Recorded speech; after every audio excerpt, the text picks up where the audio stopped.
اگر آپ کو اس سے ریلیٹڈ کوئی اور معلومات بھی چاہیے تو آپ نیچے کمنٹ کر سکتے ہیں۔ اب دوستوں بات کرتے ہیں کہ فیملیز اور بچوں کی اسپین نیشنلٹی تازہ ترین قانون کیا کہتا ہے۔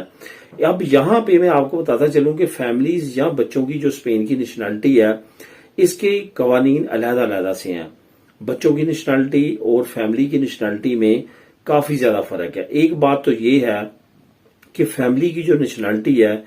وہ جو ہے آپ کو ٹائم پیریڈ ایک خاص قانون ہے جو یہاں پہ گزارنا پڑتا ہے، یا ترخیصہ کومنیتاریہ کے بعد لازمی طور پہ گزارنا ہے تو تبھی آپ کو وہ ملے گی۔ لیکن بچوں کا کیس اور ہے۔ بچوں کا یہ کیس ہے کہ آپ والدین جو ہے، والدین میں سے دونوں میں سے اگر کسی ایک کے پاس اسپین کی نیشنلٹی ہے تو وہ بچوں کو جو 18 سال سے کم اور جو اسٹوڈنٹ وغیرہ ہیں وہ 26 سال تک اب لمٹ آ چکی ہے، وہ ان کو نیشنلٹی دلوا سکتے ہیں۔ اب یہاں پہ جو اہم کوشچن ہے وہ یہ ہے کہ نیشنلٹی کے لیے جو بچوں کی نیشنلٹی ہے اس میں یہ جو ایج لمٹ ہے اس کا کون سے لوگوں پہ امپلیمنٹ ہوتا ہے۔ وہ بچے جو کہ اپنے والدین پہ ابھی ڈپینڈ کرتے ہیں، یعنی کہ اسٹڈی کر رہے ہیں، کوئی جاب وغیرہ پروفیشنلی نہیں کر رہے، ان کا رہتا جو ہے اپنے والدین کے ساتھ ہی ڈکلیئر ہوتا ہے،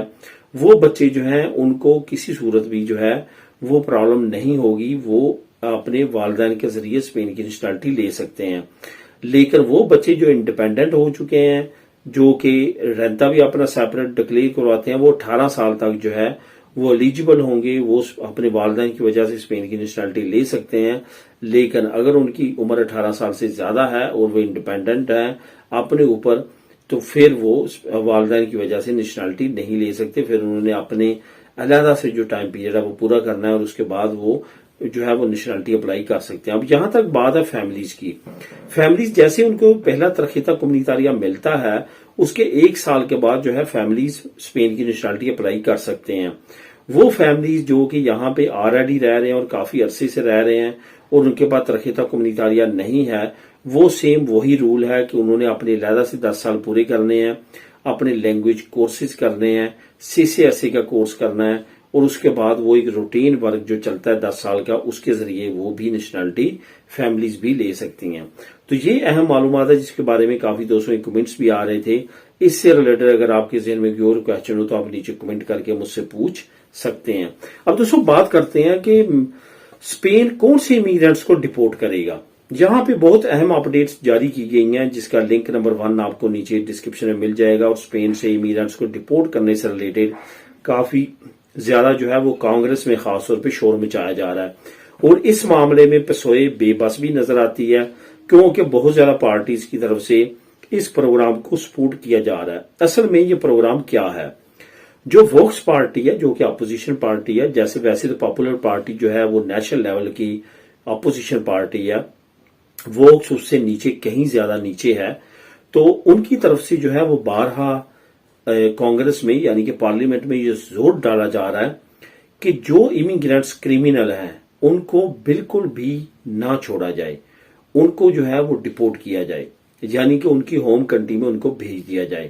ان کے بارے میں کافی اہم اپڈیٹس جو ہیں وہ جاری بھی کی گئی ہیں۔ جو پیدرو سانچیز ہیں جو کہ پرائم منسٹر ہیں اس وقت اسپین کے، ان کی طرف سے امیگرینٹس کا دفاع کیا گیا، لیکن پاپولر پارٹی کی طرف سے جو ہے ان کے بارے میں یہ کہا گیا کہ بے شک امیگرینٹس کا امپیکٹ اسپین کی اکانومی پہ پڑتا ہے، لیکن وہ امیگرینٹ جو کہ کریمنلز ہیں، جو یہاں پہ صرف کرائم کرنے آئے ہیں، کوئی کام نہیں کرتے اور کوئی بھی ملک کو بینیفٹ نہیں دے رہے، ان کو زیادہ سے زیادہ ڈپورٹ کیا جائے۔ ورنہ پاپولر پارٹی نے کہا ہے کہ جب ان کی حکومت آئے گی تو کریمنلز کو نہیں چھوڑے گی، ان کو لازمی طور پہ ڈپورٹ کرے گی، ان کو اسپین میں رہنے کا کوئی بھی کسی طرح کا بھی حق نہیں ہے۔ اس کی ڈیٹیل آپ مزید نیچے لنک نمبر 1 کو کلک کر کے خود بھی ریڈ کر سکتے ہیں۔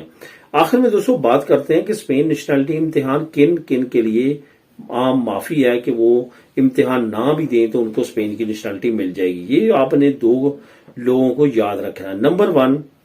18 سال سے کم عمر کے جتنے بچے ہیں جن کو والدین کی بیس پہ اسپین کی نیشنلٹی ملتی ہے یا ان کو بائی برتھ وہ اسپین میں پیدا ہوئے ہیں، تو 1 سال کا ریزیڈنٹ کارڈ رکھنے کے بعد جو ہے وہ اسپین کی نیشنلٹی اس کے والدین اپلائی کر سکتے ہیں۔ تو یہ یاد رکھیں 18 سال کی عمر تک ان بچوں پہ لازم نہیں ہے کہ وہ اسپین کی نیشنلٹی لینے کے لیے دیلیا دوز کا یا CCSE کا ایگزام دیں۔